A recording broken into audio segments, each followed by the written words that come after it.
Let's rise for the offertory hymn, number 670.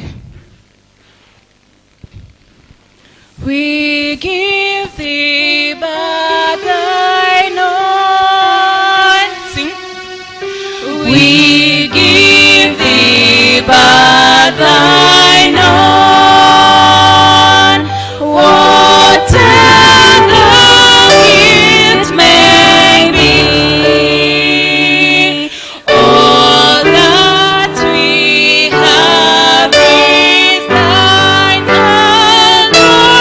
Our trust, O Lord, from thee.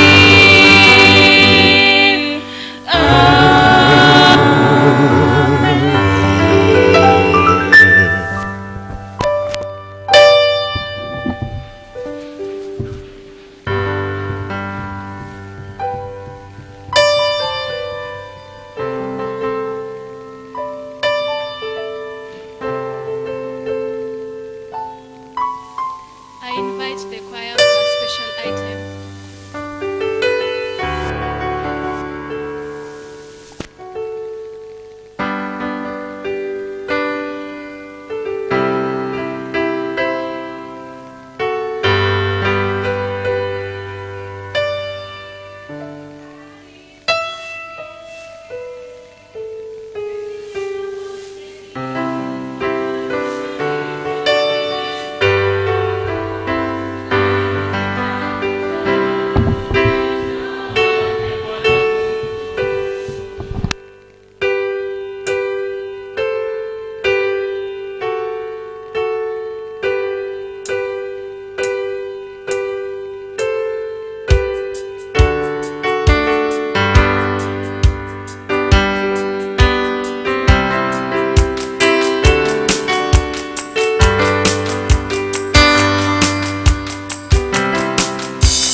Happy Sabbath.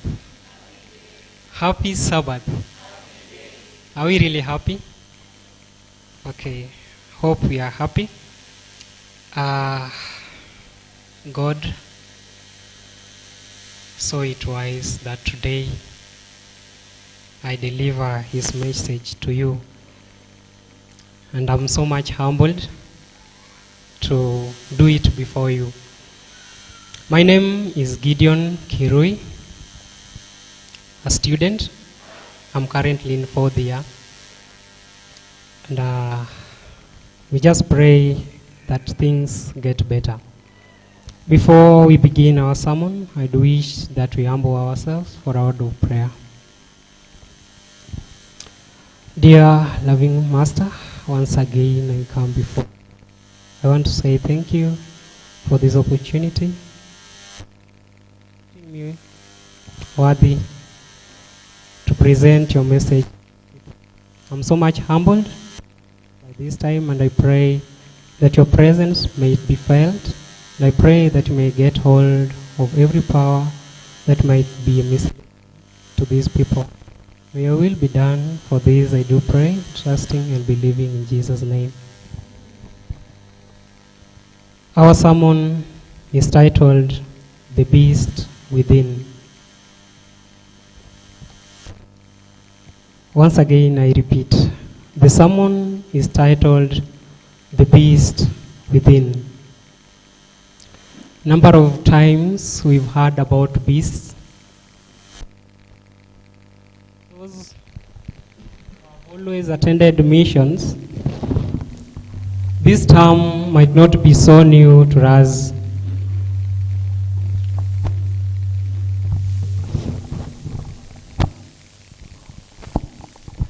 I'm sorry for that. This term, the beast, might not be so new to most of us. And wherever you hear the term, the beast, I'm sure 90% of us here will think about prophecy. You will think about the 4 beasts that are rising from the sea. But today, I'm not going to take that direction. I want us to look at the beast within. And now the main question, or the key question that we are to ask ourselves right now is, what is this, the beast who is within? I pray that the Spirit of God may lead us to have a good understanding of the message.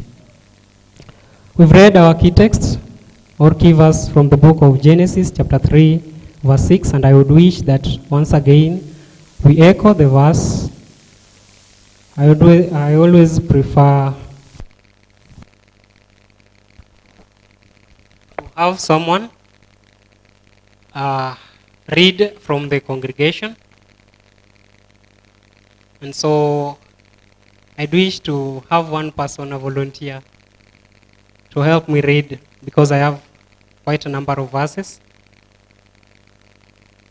A volunteer. If there is none, then we'll just go with how the Spirit will choose. So we are going to read our first verse, that is our key text. Genesis chapter number 3 verse 6. Anyone there? Yes. The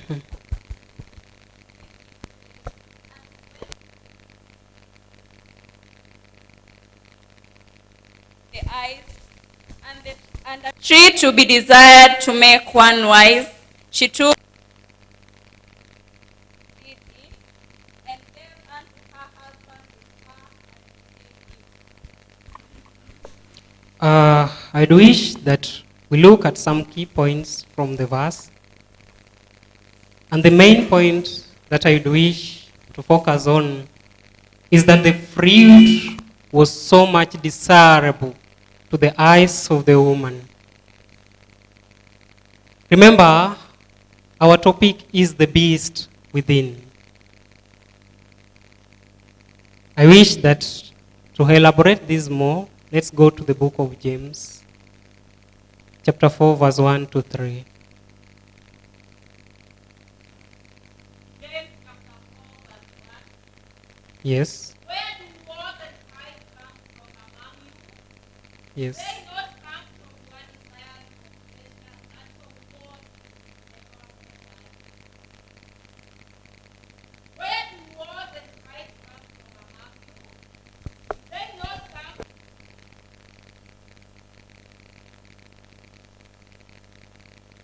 Thank you for that. The question is, where do the war that we have come from? And the answer is, don't they come from the desires for pleasure?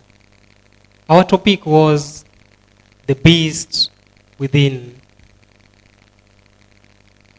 From the book of James and from our key verse, that is the book of Genesis, we've seen that as human, we have a default nature. And the default nature is the nature of desire for sin. And this has been a beast that we've been battling within us. Now the question is again, now that we've known the beast within, it's the great desire for sin. So I have to ask this. Do you think you've overcome the beast within? Many a times we've gone out there to speak to people, and we've always addressed people thinking that sometimes we are good, or maybe we've overcome the beast within. Do you think you've overcome the desire for sin? Look at yourself. Look at your life. Look at the kind of things you've been doing in your entire life, right from the time you started to reason to this point or to this far. Do you think you've overcome the beast within? Many a times we find ourselves falling short of so many things. We found ourselves doing things that we've always not tried to do. And still I have to ask, do you think to this end you've overcome the beast within? I love our mission statement for the church from 2023 to 2025. Jesus Christ is coming. Get involved. Yes, you're going to get involved. But the big question is, have you overcome the beast within? You're out to proclaim the gospel of the beast without. You see Sundays, people go to church on Sunday. And it is true that you know the truth that the right day for service is Sabbath. And you're trying to accuse these people for not doing the right thing. It is true you have to do that because you have to tell them the truth. But yes, that is the beast without. But you yourself, have you overcome the beast within?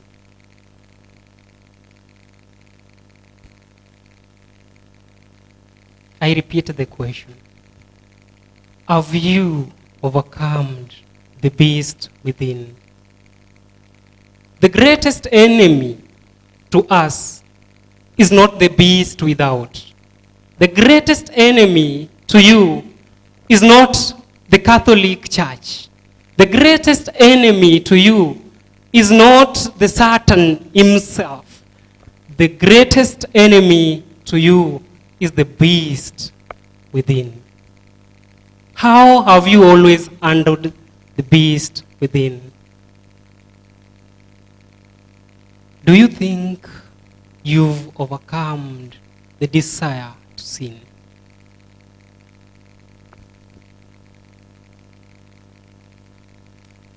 Let's read from the book of Matthew, chapter 26, verse 41.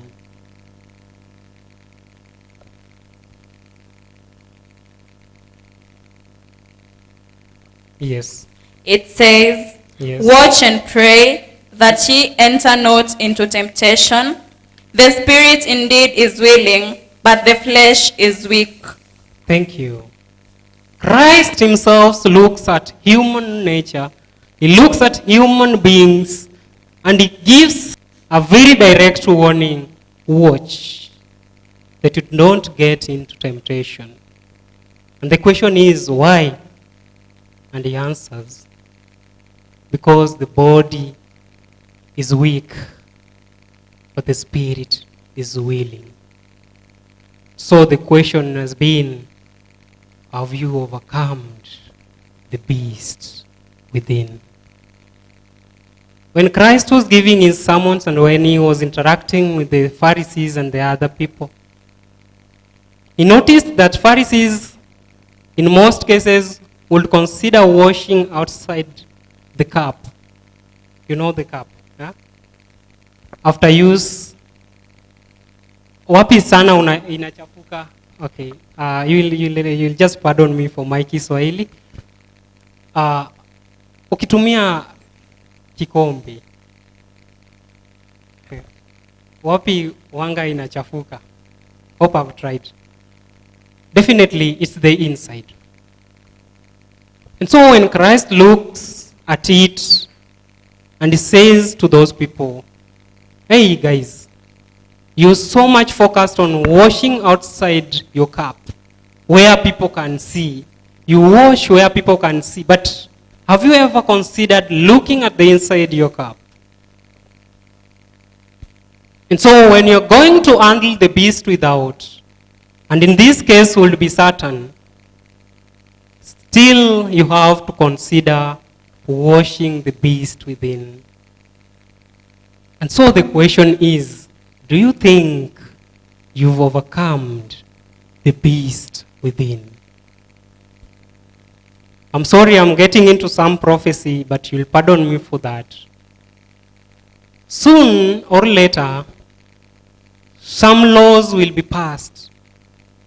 And these laws will be forcing you to do things that is contrary to your faith. And a number of people are here saying that, no, I'm not going to get into the trap. I don't have to doubt that you're not going to get into the trap. It's sure that you are able to not get into the trap. But the question is, have you washed the beast within?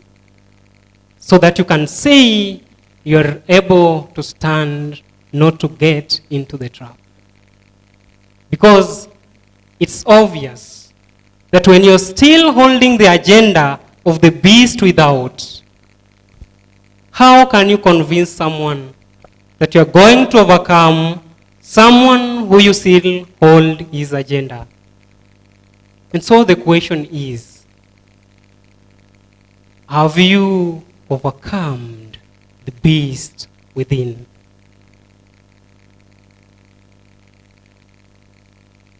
Look at yourself.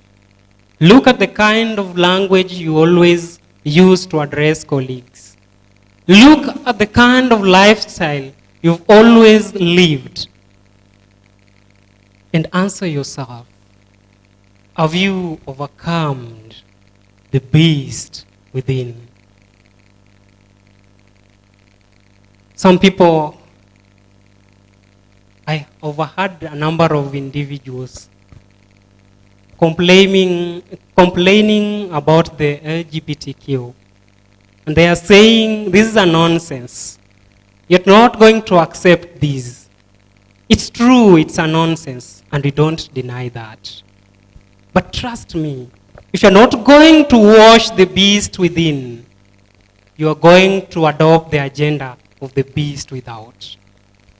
I repeat, if you're not going to be ready to wash the beast within, to overcome the beast within, then trust me, you can't overcome the agenda of the beast without. And so the question is, have you washed or have you overcome the beast within? In a number of areas and in a number of occasions, we've interacted with people, we've shared a lot with people, and look at yourself. The kind of stories you tell, the kind of interactions you make, do you think you've washed the beast within? Do you think you've overcome the beast within? So that you can get ready to stand firm for the faith you have to outdo the agenda of the beast without. Trust me, brethren, it is high time that when we are not going to be ready to overcome the beast within, then trying to say that we are going to overcome the beast without is a nonsense. You can't overcome the agenda of the beast without you yourself doing away with the agenda of the beast within. And so the greatest enemy that we've always had as human beings, that began right from the Garden of Eden, is the beast within, the desire to sin. It is by default in human beings. It's a desire by human beings that you always want to do contrary to the directives. It is upon you now, you yourself, from the light you've received, to stand firm and hold onto the light you know, so that you can overcome the beast within. Looking at the scenario between Satan and Eve, just get deeper, a bit deeper into the conversation. You'll realize that at one point, he had never overcome the beast within. And the Bible is very clear that when Eve looked at the fruit and saw that the fruit was pleasant for the eye, and thought that this fruit will make one wise, then definitely she gave in for the trial of the beast without. Why? Because he gave chance for the beast within. The push and the pressure for lust never allowed Eve to stand firm for the directive that he was given by God.